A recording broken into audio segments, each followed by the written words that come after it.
Yan, magandang hapon po mga kasangga. Tayo po ay dito live sa bahagi po ng Barangay Poblasyon 1 at kaharap po natin ngayon ang ating butihing barangay chairman sa katawan po ni Attorney Pendaleda Pelepeda. Magandang hapon po, Sir Cap.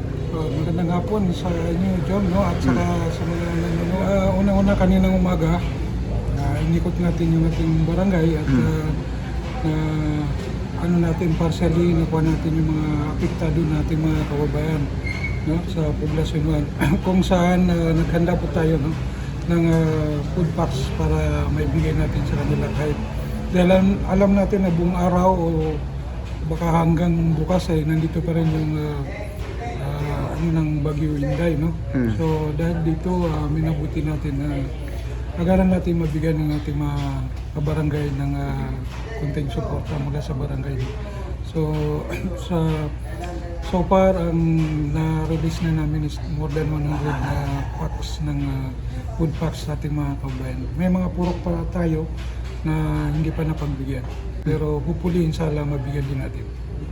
Sir Cap, kumusta po yung ating pagpupurok-purok po sa ating mga sityo? Kumusta po yung kalagayan ng ating mga residente? Well, medyo okay naman din. Yung ang mga naging problema lang is yung iba napasok yung mga bahay nila ng tubig.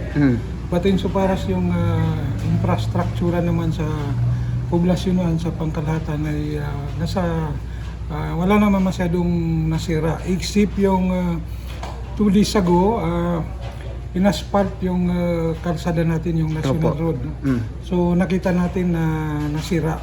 So dyan both sa area ng Poblasyon 1 may konti nasira doon, pero mas malaki yung sa kabilang kalsada sa parte ng Poblasyon 2 kasi almost nawasak yung 2 days ago.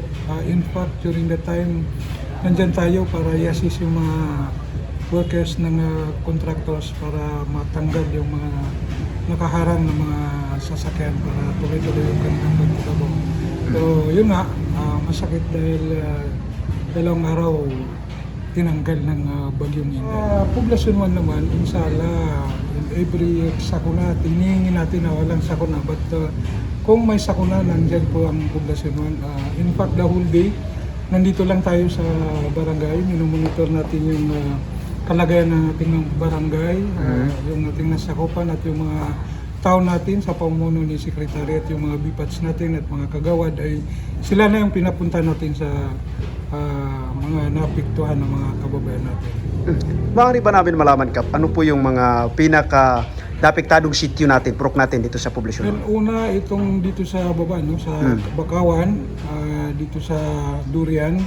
Of course, sa tent, kasi yan yung mga napapasok ang medyo mababa yung mga area niya. Yung karamihan naman is medyo mataas at hindi naman naapektuhan. But yung dinadaanan, possible na daanan ng mga tubig, yun talagang naapektuhan. So more or less, siguro mga 5 o 6 na purok yung tinaman sa atin.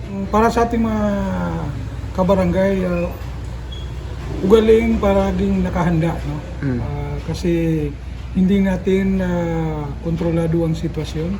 Ang pinaka-importante yung always peace of mind.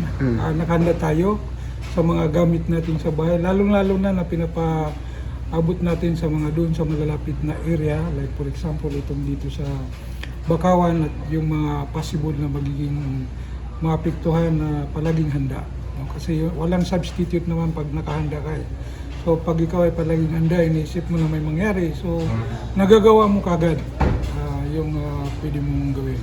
So yun ang pasalamat natin kasi kunting ano lang. Pero sa mga ibang area natin, tulad ng dito sa Magsaysay, medyo malaki-laki yung area nila na medyo talagang napiktuhan.